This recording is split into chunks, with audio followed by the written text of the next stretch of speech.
એવો દર્દ કોઈ જાણતો નથી, એવી કોઈ સ્થિતિ જાણતી નથી. ના મેં જાનું આરતી વંદન ના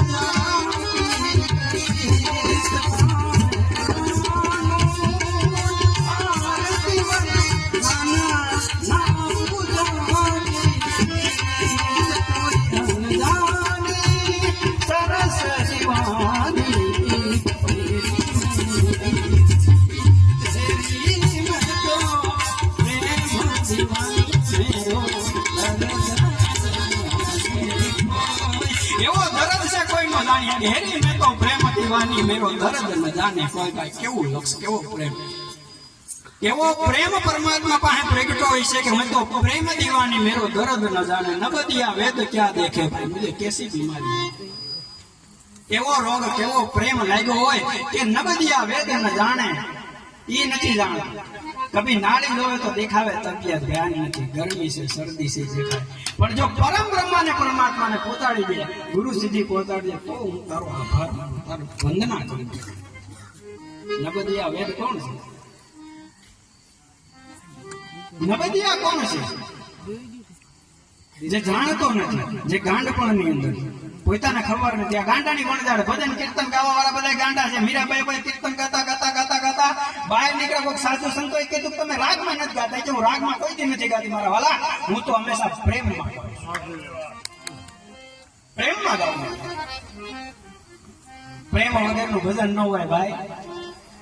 પ્રેમ વગરનું ભજન છે ને, ભજન નથી, ઠગવાની નવી નીતિ છે. જ્યાં સુધી પ્રેમ નહીં નીકળે ને, ત્યાં મોઢામાંથી સૂર નહીં નીકળે.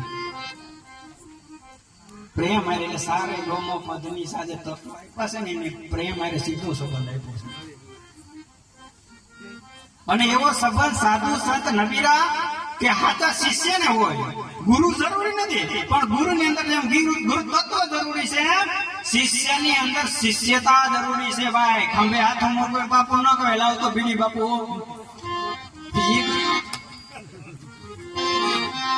શિષ્યતા હોવી જોઈએ. શિષ્યની અંદર જ્યાં સુધી શિષ્યતા નહીં પ્રગટે, ત્યાં સુધી ગુરુની અંદર ગુરુત્વ નહીં પ્રગટે. સદગુરુની તલાશ બધાય નહીં છે. કોને તલાશ નથી? સદગુરુ બતાવો મને. સદગુરુ મળે, સદગુરુની તલાશ હોય, પણ સદગુરુ તલાશ કરવા પહેલા હાચા શિષ્ય થાવ ને ત્યારે ગમે ત્યાંથી નીકળી જાય, કાઢવાની જરૂર નથી ભાઈ. સવા બાપા ક્યાં ગયા? પીપળીમાં રહેવા વાળા સવા બાપા નથી. ભજન કર્યું, કીર્તન નથી, કાંઈ નથી કર્યું. રામાપીર એને મળવા આવ્યા, શેર કબીરદાસ એને મળવા આવ્યા હતા.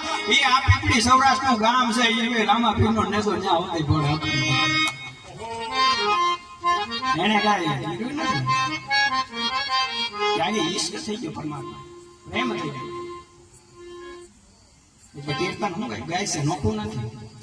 શ્રી કૃષ્ણ જો કોઈ યાર ભગવાનને પ્રેમ હોય, મારા કીર્તન ની અંદર, ભજન ની અંદર, કીર્તન ની અંદર બધી વસ્તુઓ, જ્ઞાન આવશે, વિજ્ઞાન આવે, સત્સંગ આવશે. અને જો ચમત્કાર થાય તો મોઢું બંધ થઈ જાય. ચમત્કાર જયારે થાય ને, ત્યારે એને વંદના અને સ્વીકારી લેવાનું. જ્ઞાન કદાચ ન સ્વીકારાય, વિજ્ઞાન કદાચ ન સ્વીકારાય, કોઈની વાણી કદાચ ન સ્વીકારી શકાય, પણ ચમત્કાર થાય ને એટલે સ્વીકારવા સિવાય રસ્તો નથી. એટલે વંદના અને ચમત્કાર ભગવાનને એટલા માટે કહે. હરકી બાજુ ને ભગવાન પછી મળ્યા, હરકી બાટી સમાધિમાં નીકળી ગયા પછી, એનું નામ ચમત્કાર.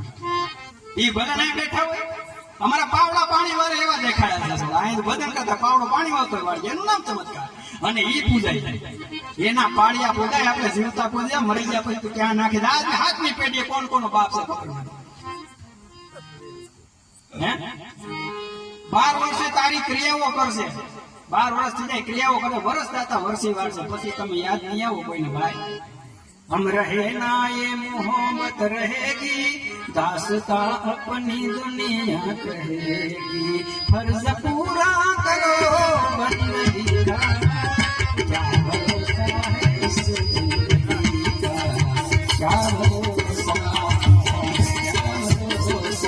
सांस रुक जाएगी चलते चलते, सपना बुझ जाएगी जलते जलते, सांस रुक जाएगी